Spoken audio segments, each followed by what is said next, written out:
All right, welcome. Today, we're diving into something pretty amazing. We're going to trace the journey of one single, huge idea.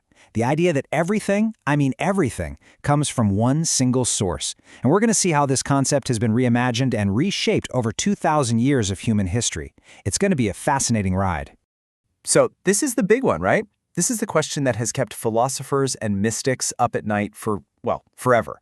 How do you get from a single, perfect, simple one to all of this, the incredible, messy, beautiful complexity of the universe? That question is really the starting point for our entire explainer today. Okay, so here's our roadmap. We're going to start with a logical blueprint laid out by an ancient philosopher. Then, we'll see how that blueprint gets turned into this masterpiece of love. And after that, we'll jump right into our modern world to see a totally new take on it before we tie it all together at the end.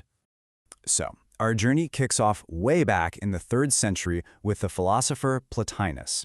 You could say he was the first to draw a really systematic, rational map of existence. And it all started with this ultimate reality that he called simply the One.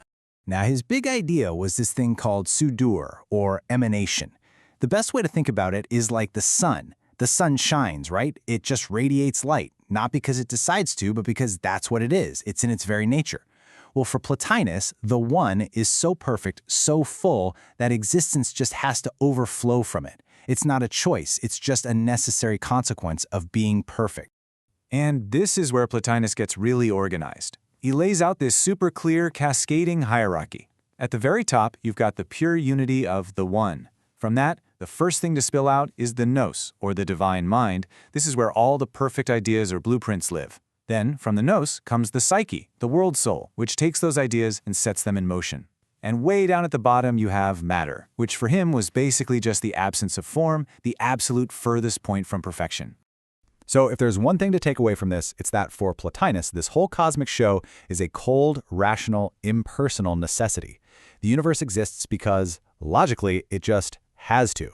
It's a brilliant philosophical skeleton for sure, but there's no warmth to it. The source of everything isn't even aware that its creation exists. Okay, now let's leap forward to the 12th century and watch how this logical blueprint gets completely transformed. The Sufi master Ibn al-Arabi basically takes that philosophical skeleton from Plotinus and he gives it a heart, a soul, and turns it into this absolutely breathtaking work of art. And this right here, this just nails the difference. It's a fundamental shift in why anything exists at all. We're moving from a mechanical process, a logical overflow, to a divine desire for connection. For Ibn al-Arabi, the universe doesn't exist out of necessity. It exists out of love. This one sacred saying, it is the key to Ibn al-Arabi's entire vision. Think about that. Creation isn't some accident. It's a deliberate act of love from a divine being who wants to be seen, to be known, to be loved through its own creation. Suddenly, the cold One of Plotinus becomes a conscious, loving God. So instead of a simple overflow, Ibn al-Arabi calls creation tajalli, or divine self-manifestation.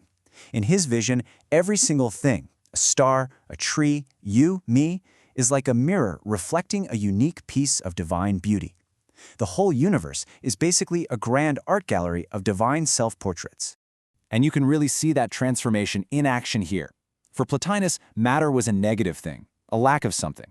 But for Ibn al-Arabi, no way. Matter becomes a polished mirror, totally essential for making the divine visible. And the path back to the source? It's no longer just a cold, intellectual climb up a ladder. It's a journey of gnosis, direct spiritual knowing, and most of all, love. Okay, buckle up, because we're going to fast forward about 800 years, right into our time. We're going to see how this ancient idea is being repackaged again, but this time in the language of energy, light, and information.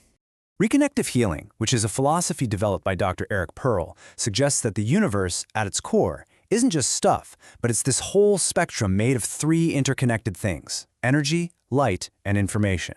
This becomes the new vocabulary for that same old hierarchy. And what's so cool is you can see the echoes of the old ideas. Information? Well, that's kind of like Plotinus's divine mind, the cosmic blueprint. Light is the thing that organizes and manifests that information, a bit like Ibn al-Arabi's self-manifestation. And energy? That's the engine, the force that drives all the change, a lot like the world's soul, the psyche. In this modern view, All of these elements, energy, light, information, they all exist inside the single intelligent grid called the field. So the idea of healing or finding balance isn't about someone sending you energy. It's about helping a person tune back in, to get back into resonance with this universal field that's already everywhere and connects everything. And this leads to a really important shift in how we see the human's role in all of this. The practitioner isn't an active healer who's doing something to you. They're more like a catalyst. By just stepping back and observing, they create a space where you can interact directly with the intelligence of the field and come back to a state of wholeness on your own. All right, let's pull all these threads together now. We've seen this one powerful idea about unity evolve across 3 completely different eras, and each one added a whole new layer, a new dimension to how we can understand it. I love this timeline because it just lays it all out so clearly. The idea starts out as this deep logical system with Plotinus. Then it's totally transformed into a mystical devotion, a universe built on love with Ibn al-Arabi. And now, in our time, it's become a tangible, felt experience, a universe of energy that we can actually interact with. And this chart, this really brings it all home.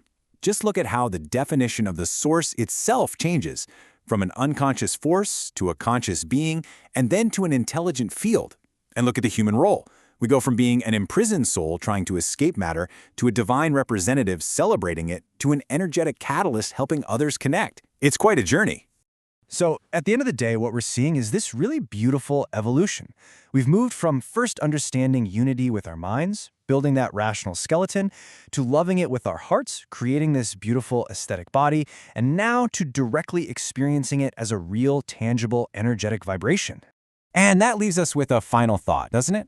After trekking through logic and love and energy, the question for us today isn't just if everything is one, but how we choose to relate to it.